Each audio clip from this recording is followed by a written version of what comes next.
Let's go. It's your man Mike Bowens coming to you once again, live and direct. Listen, I got a powerful message for you. This message is entitled, Don't Take Your Spouse for Granted. Right? I love when people write into me and tell me, Mike, can you talk about relationships, or you can talk about daycare, you can talk about business, whatever. But I love it because it lets me know where people are and some things that they would like to hear from me. So when I'm talking about don't take your spouse for granted, I'm talking about sometimes you could be with a person for so long that you know what their habits are, you know what they like, you know things that they do before they even do it. Sometimes you can finish their sentence. But at the same time, we should not take the person that we're with for granted. Meaning, we should constantly be trying to, can I say this? Please the person that we're with. Right? Like, just because I'm with you for a long time, don't mean I shouldn't give you flowers anymore. Don't mean I shouldn't run you a bubble bath anymore. Don't mean I shouldn't rub your feet every now and then. Because listen, when you get married and you're with a person, you become one. So the same way I would like my feet rubbed sometimes, or I like my back to put a nice massage on it sometimes, I would like to do that for my wife.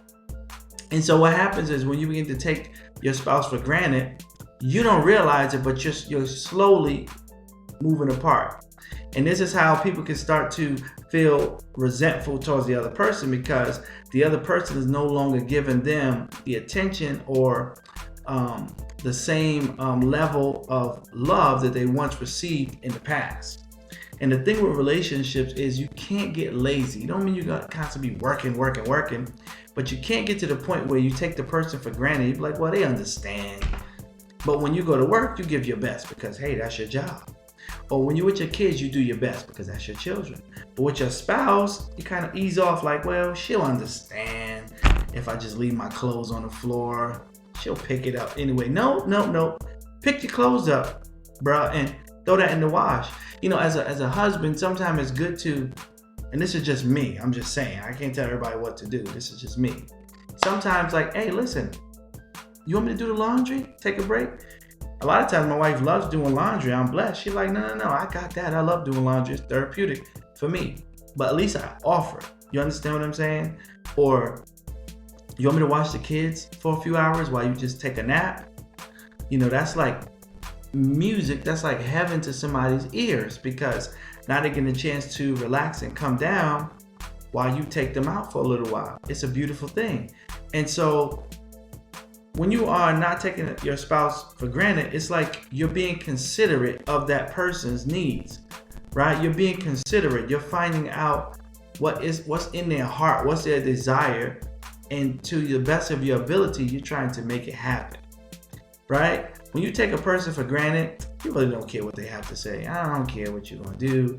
I don't care what you're going to say. This is going to happen anyway. I don't care. Like, you know, and when you, like I said, when you start to do that, you start drifting apart. And the thing about it is you can't give the devil any room in your relationship to come in. And that's why when you're not complimenting your woman anymore, and she's getting all dressed up and looking nice for you, also for herself, but you're not giving her a compliment. Oh, you look so gorgeous, baby. You look so amazing. That perfume smells great. You're not saying any things to her anymore, so she goes to work and a man looks at her and goes, oh, you look nice. He just compliments her, but she feels like, oh, somebody noticed me. My own husband don't even notice me because you're taking her for granted. And the next day she comes in, she dressed nice, and oh, I like your shoes. And then she starts looking forward to hearing those compliments, but no longer is it coming from you, but it's coming from someone else. And you want to make sure that as a man and as a woman, you continue to not only give compliments, but you continue to do the things that you did in the beginning to get that person to fall in love with you in the first place. That's a bomb going off. Boom! Right? That's what you got to, that's what it is in a relationship. To continue to do what you did in the beginning when you first met them, so that you can continue to be in a state of love.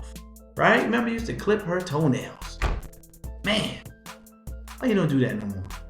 Remember, you used to run him a bubble bath. Come on, honey, I got you. And I got some Johnny Gill playing in there in the bathroom for you. You know, whatever. I got some nice soft music playing in the bathroom for you. right? When we begin to take our focus away from what we know our spouse likes and what it is that we know we can bring to the table, guess what? Somebody always feels neglected. Someone feels like, dang, do you love me anymore? Do I still got it? Am I getting too old? Or do you want this young girl over here? Or maybe you want that man over there who's all buffed and muscled out, right? No, I want you. And you need to let that be known, I want you. You need to demonstrate that. You need to show that. Not just think it, not just say it, but live it out. That way your spouse knows, like, hey, I'm still number one on her list. I'm still number one on his list, right? So don't ever take your spouse for granted, because at the end of the day, this is the person who you said, I do to you. You made vows before God with, and this person is your rib. This person is connected to you in the spiritual realm and at your hip, right? And so do everything that's in your human power, right, to make your relationship the best relationship that it possibly can be. This is your man, Mike Bowens. I'm signing off until next time, saying be blessed.